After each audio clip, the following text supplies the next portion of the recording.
You're listening to the No Labels, No Limits podcast with best-selling author Esra Box, where you get the inside scoop on the steps action takers and decision makers take to align their purpose to their principles and achieve their goals in business and life. We focus on the mantra, no labels, no limits, no excuses. Each week, you'll hear from remarkable guests who have overcome challenges and obstacles to succeed in the face of adversity. By listening to their stories, you'll get practical tips, tools, and resources you can implement today to bust through your own internalized prisons of worry and doubt. And now, without further ado, please welcome your commanding coach with plenty of chutzpah and heart, Esra Box. Hey there, No Labels, No Limits podcast listeners. This is Esra Box, your host, and I'm happy to welcome you to another episode of the podcast, which is all about shedding limiting labels and beliefs so we can all shine our light in the world and live the way we're meant to. And you know, I say it each week that I believe without a doubt we are each capable of more than we imagine, and that when we clarify, align, and declare our intentions for good, we can create a positive ripple effect in the world. And our guest today actually is kind of an expert in the world in that way. So we'll get some more information after you meet her. But I do want to say, if you are someone who is feeling like you want to stay more connected with other people who are out pursuing big dreams and goals, be sure and hop on over to our website at esrabox.com and join in. We'll make sure that you keep up to date with all the news. So let's start. Our guest today is Esra Ogut. Did I pronounce that right, Esra? You pronounced it wonderfully. I would love to be really great in all languages, but I attempt. So Esra is a transformational coach and yoga teacher, and she's helped people all over the world discover their power to live the life they choose. You can already see how it aligns with No Labels, No Limits. Today, she's helping people transform their lives to experience their own spiritual and financial abundance through one-on-one coaching and workshops. She has worked all the way from individuals at the individual level with big name celebrities and corporations, and most have sought out her services and mentorship because they know what she delivers. So along with her husband and business partner, author and transformational coach Aykut Ogut, Esra pioneered transformational coaching in Turkey and co-created a sought-after coaching certification program. That's a lot to have accomplished already. She holds a bachelor's degree in English literature from Turkey's Bosphorus University and a film and television certification from UCLA, and is a certified instructor of kundalini yoga. And most recently, Esra has just moved to LA. I just found that out. She'd been living in Kauai, where she works online to train coaches around the world while continuing to write. And she's just published her first English book, Money Does Grow on Trees. My husband would like to talk to you about that because he often says, "Where is this money tree?" I just say it's the big one in the backyard. You haven't noticed? So anyway, welcome, Esra. I'm really happy to have you on the show. Sarah, thank you so much for such a wonderful introduction. And yes, money does grow on trees. Tell your husband. I will. Well, I keep telling him that, but he thinks I'm making it up. So now I'm going to have him listen to this episode, and you can tell him. But I do like to ask all of our guests a start-off question, and that is whether there's something that you do every day, Esra, that keeps you focused on your goals. Yes, actually, this exercise is in the book as well. I have what I call my gratefulness exercises, and I kind of have my own version of it where I will, for about 15 minutes minimum, I will just kind of, sit with my, coffee or tea and start being grateful for whatever is in existence in my life, like whatever happened. I mean, and it's not like these general things like, oh, I'm so grateful I'm healthy. Oh, I'm just so grateful I'm happy. No, like I'm so grateful. Today I got to interact with a raccoon really in our backyard. And it was a very close encounter and it wasn't afraid. So I'm really grateful for that, like very kind of specific things. And then after the 15 minutes, and sometimes I'll go less, sometimes I'll go more, Once I feel there's a change in my state of being, then for the next 15 minutes, I'll go into things that I would like to experience as if it has already happened. And I find that extremely, extremely magical. Actually, it's, you know, once you really get the hang of it, playing with vibration and your state of being like that through the power of your word, because the words are, of course, also getting our focus into alignment.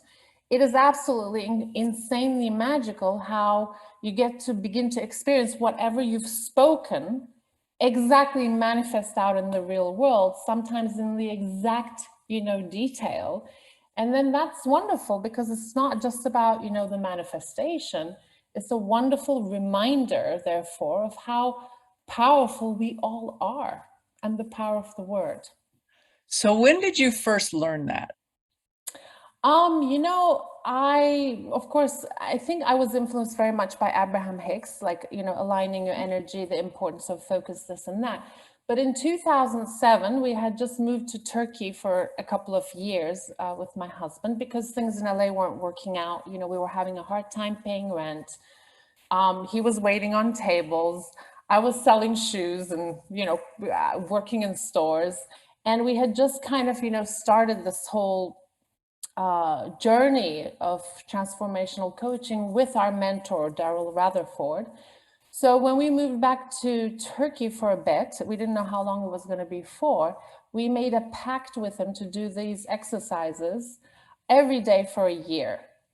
And in it, I just came up with my, you know, own version of it. That's how it felt good to me to do. So I'm like, okay, let's go for it.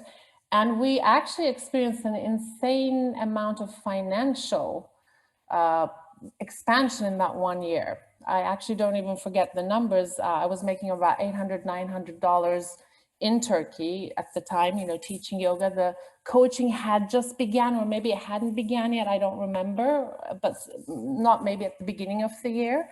And so for finances too, I would just be like, oh, I'm so grateful. Now, you know, 1,500 is flowing. Oh, I'm so grateful. $3,000 is flowing. And, you know, I would just even speak out the numbers. And by the end of the year, both of us had increased our income by 20 times. So now let me ask you, you talked about your daily practice, and you were doing that at the time as well, doing the gratitude and then actually living as if, or visualizing as if and living into that. Is that when you started doing this work as well? Yeah, that's when I started. I mean, I had already been training with my teacher, my mentor, Daryl Rutherford, for 3 years at that point on a weekly basis. So in like 2007 was, I think, the moment where all these different pieces I had been learning or discovering, because we would always like crazy work on each other with my husband. We were like each other's coaches every single day, you know? And I think 2007 was when all the kind of pieces fell into place. So this one exercise I'm talking about is the vibrational piece, the importance of being aware of our vibration, cleaning up our vibration. You know, we clean our teeth, we clean our houses, we clean our cars, and then we forget to clean up the most important thing, which is our vibration when it gets all, you know, frazzled with whatever's going on. So this is a great exercise to utilize. It's very powerful. Let's come back to that in a little bit. I want people to know you've had an interesting journey getting to where you are now. You said, you know, like in 2007, you moved back to Turkey. So let's go back. So when you were a child, what was it like? You grew up as the child of the Turkish ambassador, correct? Yes. So how did that lifestyle, what was that like? And then how did that serve you, or has that served you as you've gone on your path the subsequent years? You know, I have come to understand in life that everything we experience is never experienced by chance. And even the most like related, you know, remote looking things that we experience always end up becoming hugely important for who we become later on. All the pieces kind of work, and it just all of a sudden makes sense. And you're like, oh my God, you know, I went through that horrible experience, but thank God, because now I'm experiencing, you know, the gift of it. So when I was a child, my father wasn't an ambassador yet. In Turkey, you kind of have to like move, up the ladder, and it takes, I don't know, I guess 20 years or something. But we definitely, because he was a diplomat, I was living in a different country, different culture every 4 years. And I must say it wasn't very easy because, you're all the time the outsider, you're all the time changing schools. Also, there's a big kind of a rift between, Turkey coming from a Muslim country, and then you're like in all these, European countries. When I was 8, I didn't even, yet speak English. So I'm going to school, having no idea what anybody's like talking about. And then there was this sensation of each time finally fitting in, finally finding friends, and beginning to have a great time would always be my last, 2 years or a year. And then bam, all that goes out the window and you have to start over. But one understanding that I was very early on trained to was understanding how all these things that people just accept as a reality isn't really real at all. It's really based on what that society or that religion or that culture or that system expects everybody to believe. And what is considered wow and great in one culture, well, when you go to a totally different culture, the wrong becomes the right becomes the wrong. So I got to see this reality people take so seriously is basically nothing more than just perspective and perception, and how much can shift when you change the perspective and the perception. So I think that was a very good kind of training, hardcore training for what I would end up doing later. Well, it certainly sounds like it relates to exactly what you said about your regular practice, how both you and your husband really changed your lives when you moved back to Turkey. So how did you decide to come to the States? Well, that's really kind of interesting because I had never even been to the States, even as a tourist. Like I hadn't stepped foot onto this continent.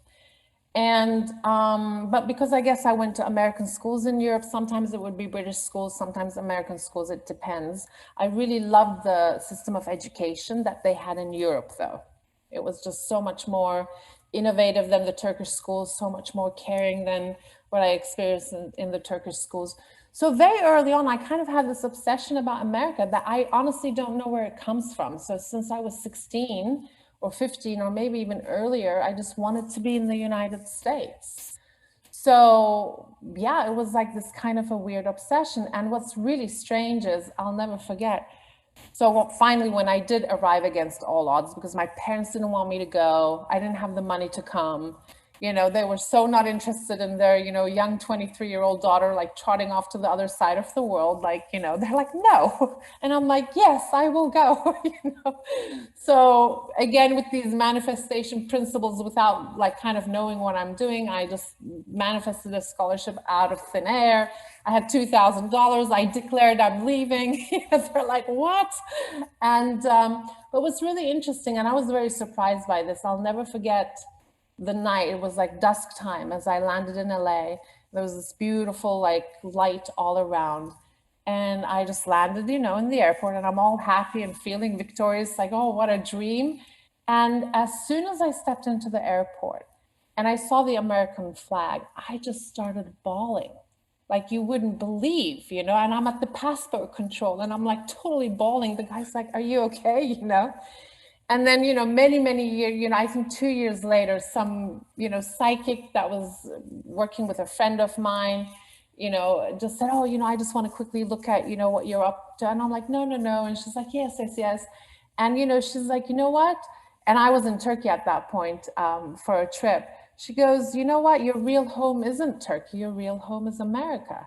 You've definitely been there many, many times in your past lives. So I think it was a past life connection. Oh yeah, you were having a homecoming. Yeah, definitely felt like it. Yeah, that's always emotional. Yeah. Come home to yourself, come home to your country. Exactly. That's pretty amazing.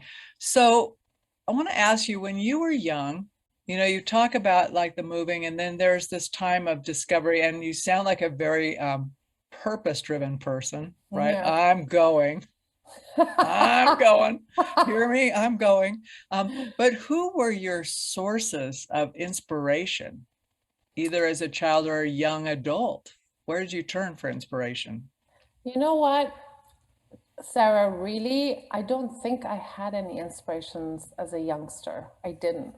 I remember feeling kind of very lost and oftentimes very disconnected to the earth. You know, I remember being as young as 5, you know, kind of looking around and thinking like, what am I doing here? Did I get here by mistake? What is this place? Why are people so, you know, strange? And by strange, as a very young girl, I was very blown away about how unloving people were towards each other is what my perception was. So to me, all the people that I admired and who became inspirations kind of came later on in my life with the spiritual books that I began to read, because everything I began to read started making sense, and I could connect it to a near-death experience I had had as a 16-year-old, which I think opened the door of spirituality for me, like realizing, oh, we are spirit first and most of all, and then our humanity is secondary. It's our secondary role. It's our costume. Boy, when you say that, I just feel it in my heart, Esra, as you're saying that. Are you comfortable sharing a little bit of your near-death experience? And then we can talk more about what is a being choice. Of course, of course. Well, it was in the south of France. I was interrailing with some friends. I was either 16 or 17, something around there. And I went into the water when there was the red flags and, you know, we were told not to go into the water. My smart friends stayed behind and didn't go into the water. I did, thinking, I'm Turkish, you know, these waves, you know. And sure enough, before I knew it, I was like in this experience of drowning and just like a washing machine, and very, very afraid, of course, like trying to hold my breath under the water enough, knowing that if I just open my mouth a little bit, you know, I'm gonna die.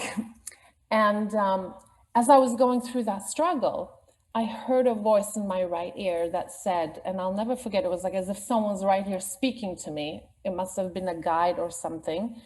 And I hear the sentence, "This is the dream, you're about to wake up."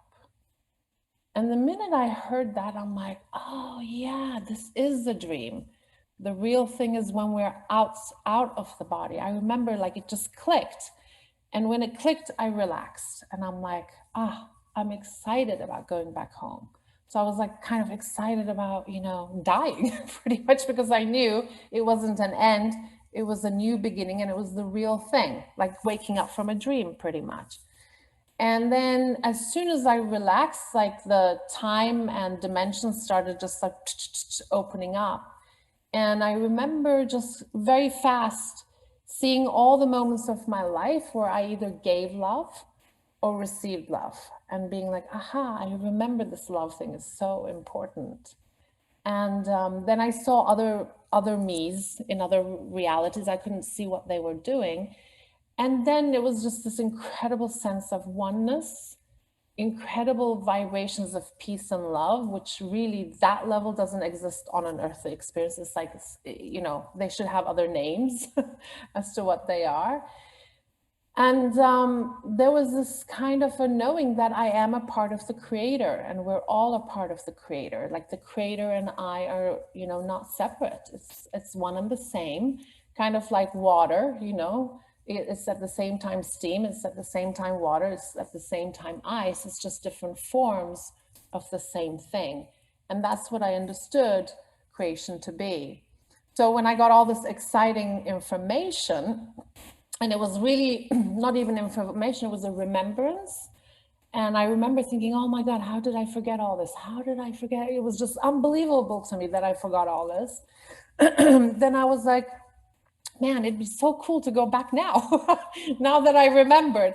And before the thought even started, like before the thought was even actualized, bam, I was back in the body. I just got out of the water. Another big wave came, but this time I wasn't afraid. Like I knew the wave was there to kind of like bring me back in. And sure enough, that's what happened.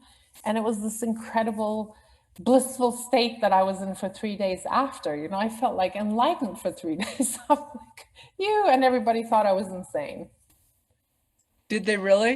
Yeah, thought they you did. were All having, my friends. Yeah, I was like, oh my God, there was just such an acceleration. I saw the earth from another, totally other perspective. Like everything I was seeing was like a miracle. It was probably like being reborn again or something as a baby. It's like, oh my God, look at the sand. Oh my God, look at, like, everything was so beautiful. And because I was just about to lose it, there was such a appreciation. I was in just another vibration.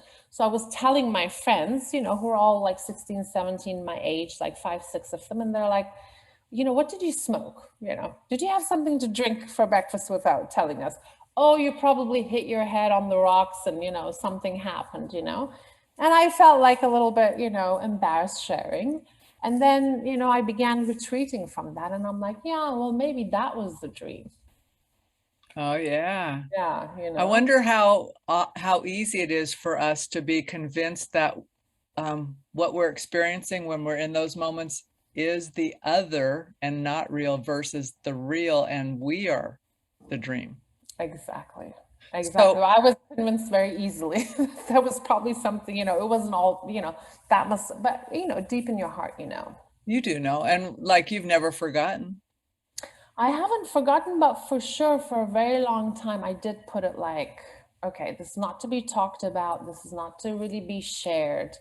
Because, like when someone hasn't gone through that experience and you're sharing it because they don't have the dimensional experience, their like eyes just go like, it doesn't register, and they're just looking at you weird. So, I hid it. I hid it even from myself. But I think underneath it led my path. For sure. So it does sound like a pivotal moment, though, in your own development, whether you were vocal about it or not. Yeah. That it shifted things for you. So, you talk about the people you followed, and you talked about Abraham Hicks and others. So, when you talk about the being choice, what is that? Because you've come a long way from being nearly drowned. Yeah. Well, the being choice is a concept that my mentor Daryl Rutherford woke me up to. And you can maybe give it many different names. We can call it being choice. We can call it the being power. But really, what it is like a very, very deep choice we make, not just with our heads or just with our personality. It's not like, oh, let me have coffee instead of tea. It's something bigger than that. It's a deep, deep choice we make on a cellular level about what we're going to belong to next. So for me, before I even met my mentor, I was having so much of a hardship in the financial department, like always having a hard time every month paying rent, always in a panic about it, always like doing all these other menial jobs or this or that, whatever I could. And it was just such a struggle that at one point I said, you know what? This is no longer me. I am no longer saying yes to financial struggle. And I am saying an absolute yes to abundance. I just decided to be an abundant woman. And I even remember that moment. It was only after that point that my teacher showed up 2 weeks later to train me and to reset my mind so I could let all that abundance in. So a being choice is that decision that is pivotal in your life where it changes the whole trajectory of your journey. And he describes it as that being choice is like the seeds you plant. Once you plant the seeds, like even without you having to do anything, it's the law that it just, grows from the sun and from the rain. The universe kind of takes care of it. So when he taught me the being choice, I remembered then that's how I had manifested coming to America as well. From the age of 16 to 22, it was more like a wish. It was a hope. It was begging, sometimes my parents like, please, please let me go to, America. I want to study there. So you're apart. You cannot be something that you're wishing. You cannot be something that you're wanting. When you make a being choice, it's like you jump in your consciousness to that new state that then has to be reflected and carried through and supported by the universe. So that's even how my prosperity journey started. I made a being choice to become prosperous. So now, you've heard the terminology to act as if. Mm-hmm. Is the being choice similar or distinct from acting as if? It is distinct because there's no push to as if. You begin to all of a sudden act differently.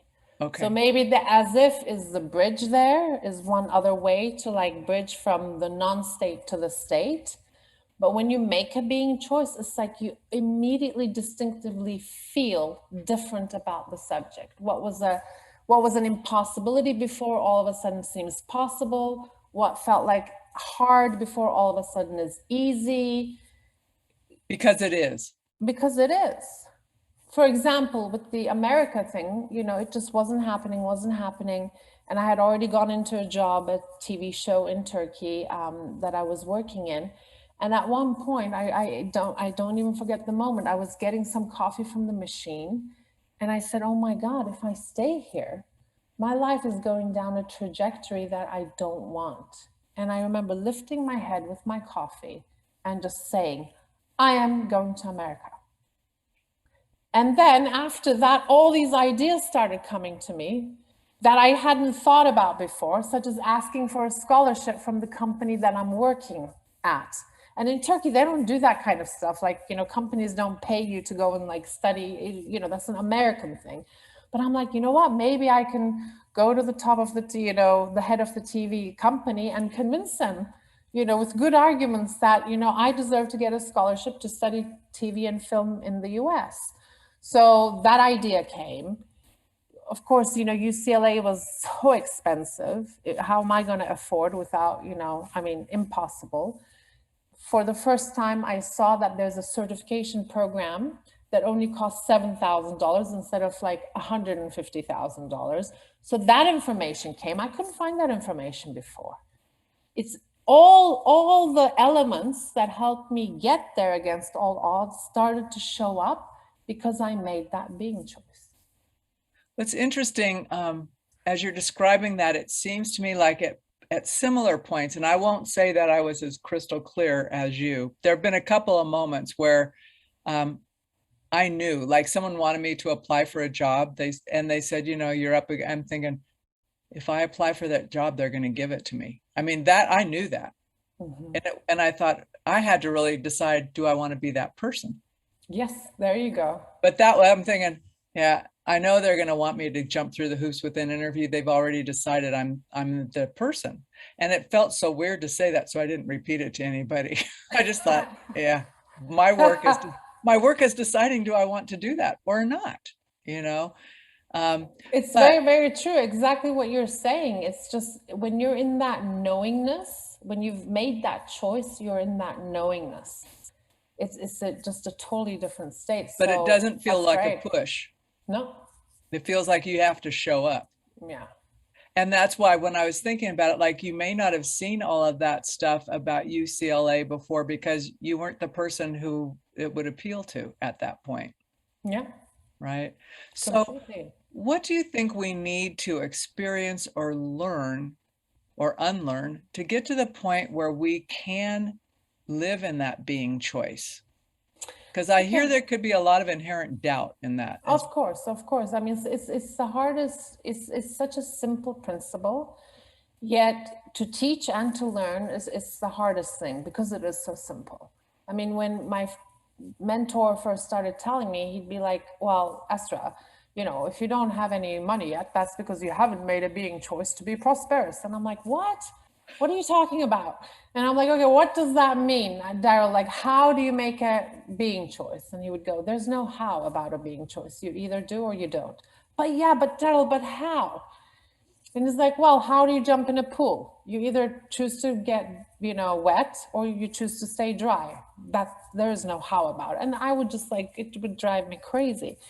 So I think the first step is kind of remembering that we have this being power. So me and my husband, we created a wonderful exercise, again, very simple, but please do it because it works. you write down on the left side of a paper, maybe 1 or 2 or 3 problems, like maybe major problems you've experienced in life before. Then on the column next to it, you write what happened when it was resolved. And then on the third column, and this exercise is in the book, you try to remember that moment you made that decision. And when you can remember how major changes in your life have happened because you've decided to be a different person than who you were being before, and once you made that decision, how things just began showing up, that's a very good exercise in terms of remembering. The second exercise I would give is what my teacher would say, Esra, who would you be being if you were already prosperous? That immediately, like even just asking that question, if you do sincerely, there'll be different answers for different people, but immediately there's a change in the energetics. I can feel it when I ask. So one example of healing that my teacher has in his book that just came to my mind is, I don't know if it's even in his book or he told us in his sessions, but the assistant of the dentist he used to go to that he liked very much, one day he comes to the dentist, she's not there, oh, what happened, oh, she has, cancer, like in the worst degree possible. So he's like, oh, that's so, because she was also very young. So anyway, a couple of months go by, maybe, 6 or 7 or 8, the assistant shows up again and she's totally fine. And he's like, oh my God, what happened to you? We heard it was cancer. We heard it was deadly. Like she was paralyzed or something like that, not being able to move. And she's like, yeah, the doctors thought I was dying. My husband thought I was dying. I thought I was dying. And then there came a point where I decided, you know what? I'm not going to die. And then from there on, it started going into reminiscence. She found certain techniques, visualizations that she practiced in her body. I mean, of course, the visualization is very important. The gratefulness exercise I was teaching at the beginning is very important. But the most important one, are you choosing to be the one who's going to live, or are you going to die? Are you going to choose to be prosperous or not? Basically, Shakespeare said it all really well. To be or not to be, that's the only question. Well, and right after him, I'd go with Yoda, right? There is no try, just do, yes. Right? Yes, right there. There is no try. You either are or you're not, which is interesting. Once that message clicked into me, it's almost like an instantaneous red flag when someone says, I'll try to get back to you. I'm thinking, oh, okay, then I'm not going to worry about it because it's likely you will not. Exactly. Right. And how often does that happen, Oh, well, I don't know. I don't count anymore. I just figure if you get back to me, great. But I used to go, okay, that person, I'm waiting on that person. It's like, okay, you don't need to try. You either will or you won't. It's okay either way. Yeah. So, we talked a little bit about Ike briefly in the intro, and you've referenced him. So the two of you got together while you were on this journey, or you met him on the journey? I'm interested always in how and where couples come together as they proceed on a journey like this, which is very spiritual and supportive. Oh, beautiful. Well, thank you for that question, because the way we met is one of my favorite stories to tell. That one's not in the book. Well, then tell it. Well, again, being choice, I'm going to tie it to being choice. Sure. 48 hours before I met him, I just sat down, and I had at the time a boyfriend in Turkey who was British, but I'm in America, so British boyfriend in Turkey, but I am in America. And, because of the distance, we weren't connecting as much as, I would have liked to. So I'm like, is this relationship for me? And I'm like, no. So I decided that one was over. And I just said to myself, Esra, what do you want in a relationship? And I realized that I had never had a point of clarity about what I wanted in a relationship before. I hadn't even asked that question to myself. So I said, if everything was possible, who would you want to be and who would you want to be with? And I literally sat down and did this 2-hour ritual where, again, like the gratefulness, I spoke the kind of relationship I wanted. And I said a whole bunch of things. I remember amongst them was like, oh, I'm so grateful, we meet. And even when we're 40, back then I'm like, much younger, of course, but, even when we're 40 or 50, we're like children playing. Even at that age, we'll play hide and seek. And I remember one important point was someone that we're so supportive with. There's no power struggles between us. So I just like counted and counted and counted, imagine for 2 hours, like all the stuff and the energy that came through. But my very last sentence was someone where we help to carry one another to each other's highest destiny. I remember that came through, and I remember I got chills. And sure enough, 48 hours later, I met him. So it was this like ritual of calling him. But what's really important is I decided to belong to such a relationship. And of course, I asked the question before he showed up. Well, I'm like, asking for so much. What if such a thing doesn't even exist, to that level? And I was very fine with not having a relationship. Like there was no compromise. It was either like, this is what I'm choosing to belong to. And if it's not happening, that's fine. It's as much fun not to have a relationship long-term where you get married and all that kind of stuff. And bam, I let it go. Well, 48 hours later, he showed up. And I wasn't sure it was, I knew, but I didn't, that kind of stuff. But what was interesting is, we met at a party. The next day we called each other, went for breakfast, then it was lunch, then it was dinner, and then that's it. And then we've been together ever since. So the whole thing, from meeting to getting together was like less than 24 hours. And 2 weeks later, I'll never forget, we're walking in Santa Monica. He's like, I want to tell you something, but I hope you don't think I'm weird. And I'm like, okay, what is it? Really interested. He's like, on so-and-so day, I did a ritual. And it's like either the same day or the day after my ritual. And I'm like, completely, because I didn't tell him I did that 48 hours ago. I did it, I didn't say that to him.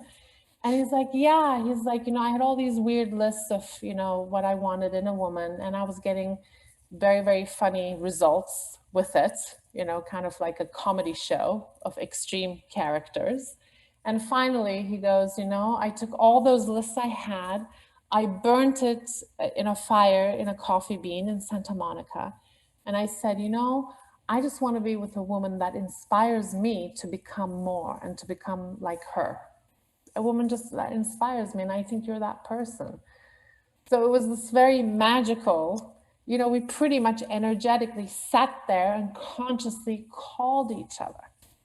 And Isn't that amazing? I wonder how long you'd been calling and didn't know. Well, there was another mutual friend that was trying to get us to meet one another for a year prior to that time. And we were both like absolutely refusing.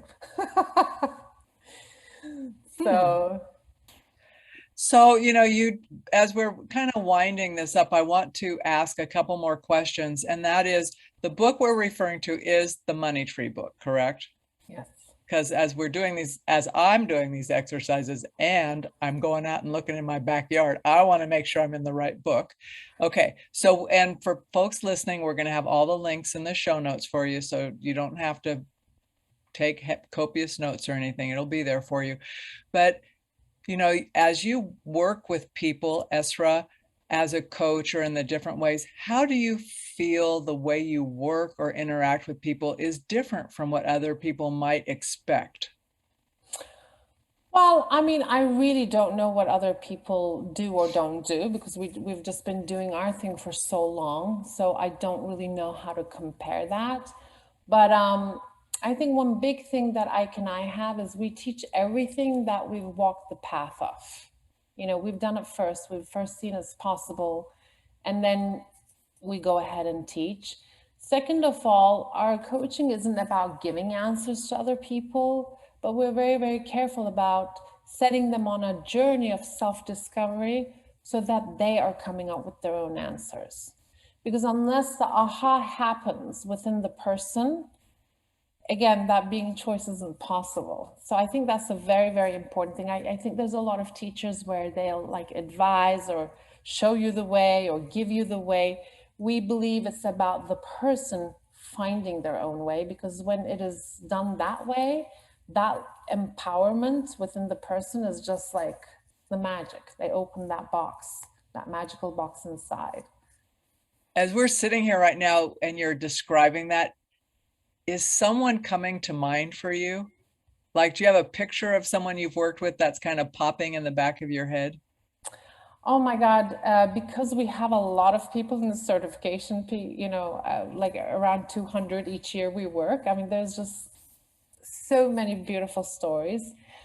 But I'll give you one example, because we started the whole thing with tree. By the way, its money does grow on trees, and it doesn't grow on trees. So since you were sharing your husband, at the very beginning, this example came to my mind. So we were teaching the importance of gratefulness, how this is a vibrational thing, and basically how a being choice of prosperity means this: where do or die, doesn't matter how much money there is in your bank or not, you begin to activate that sense of already having, already being prosperous, already swimming in abundance inside of you first. And how, if and when you make a being choice, that's how you feel. That's how you know you've made a being choice. So we're explaining all these principles and the gratefulness, and there's this guy in the certification where he's like, what do you mean now? I mean, I'm just going to be like grateful to the coffee, mug that I'm drinking coffee from, and then money is going to come. Like, how, And somewhere in the course, I remember he just wrote something so beautiful. He goes, you know what, I finally, and these gratefulness exercise in the certification is kind of forced. Like, if you want to be a part of it, you have to do it every day. There's no not doing it. So anyway, he had been doing it for a while, and I guess it got into momentum with him. So he wrote this beautiful thing where he's like, I am so grateful for even this cherry tree that I have in my backyard. I've had it in my backyard all these years, and I never even thought of looking up at it in appreciation. That's the level of my appreciation that I've arrived at now. And shortly after, like we just knew he had finally managed to get into that state. And shortly after, his prosperity went up like 3 or 4 or 5 times over. So there is really, if I could get one message across, Sarah, I wish somebody had told me this. I wouldn't have believed it though when I was struggling with money. Manifesting prosperity and abundance is the easiest of all manifestations. You just need to feel rich already, and then the mirror of life will reflect that to you. It's the law. So you said you need to feel it. You've also spoken it, because you specifically said you speak out loud. So is that connected to the being and the speaking of it? Of course, because when we're being grateful all the time for whatever already is in our life, that sense of richness is activated from within. Okay. And one last thing, and also to realize, because we're such powerful beings in the here and now, basically the entire force of the universe, the force individualized in the here and now, whatever we speak, whatever we think has to be reflected back. So if we're having problems with prosperity, rather than asking, but how can I be prosperous? Ask the question, why am I choosing to hold myself separate from prosperity? Oh, good question. You see? Oh, it's absolutely. not a can't. How am I and why am I holding myself separate from prosperity? What's my gain, benefit in making sure abundance doesn't belong to me? There's a benefit there. Otherwise, it wouldn't manifest. That's one of my favorite, not around abundance, but that's often one of my favorite questions. Like, what's the payoff here for doing X? Because there is one, or you wouldn't do it. Yeah, exactly. And same with manifestations. What's the payoff of the problem? What's the payoff of, you want a relationship and a man is not arriving in your life, or a woman. There's a payoff in terms of not getting into that relationship, and that's why the separation is there. So yeah, that's a very big one. Like, we didn't get into that too much, but yeah, just realize if you don't have the abundance you are desiring or dreaming of, it's because you're holding yourself back, nobody else. What is that belief that separates you?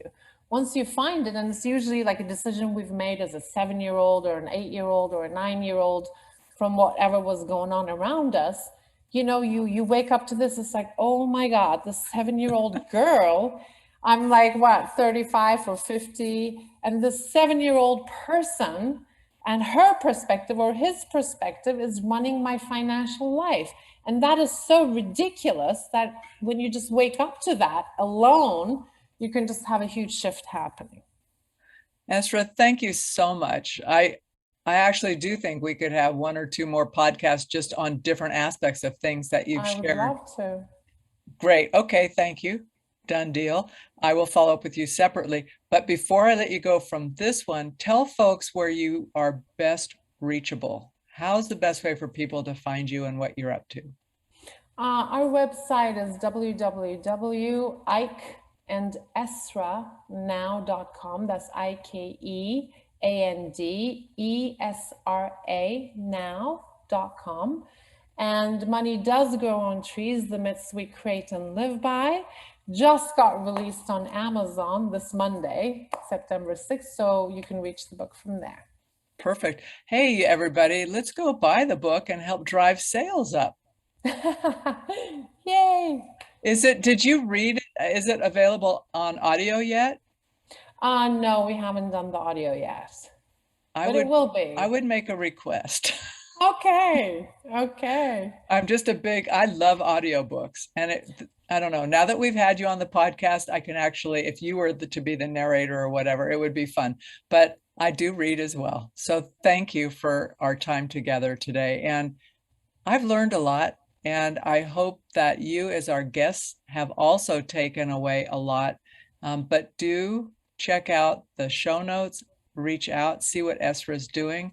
And money does grow on trees. You've been listening to the No Labels, No Limits podcast with best-selling author, change agent, and strategic vision coach, Esra Box. You can grab the show notes and find out how to work with Sarah at sarahbox.com/No Labels, No Limits podcast. We'd love this podcast to reach as many people as possible. So please remember to rate, leave a 5-star review, and share the podcast with someone you think would get value from this conversation. Until next time, keep taking those daily action steps to align your purpose to your principles and achieve your goals in business and life.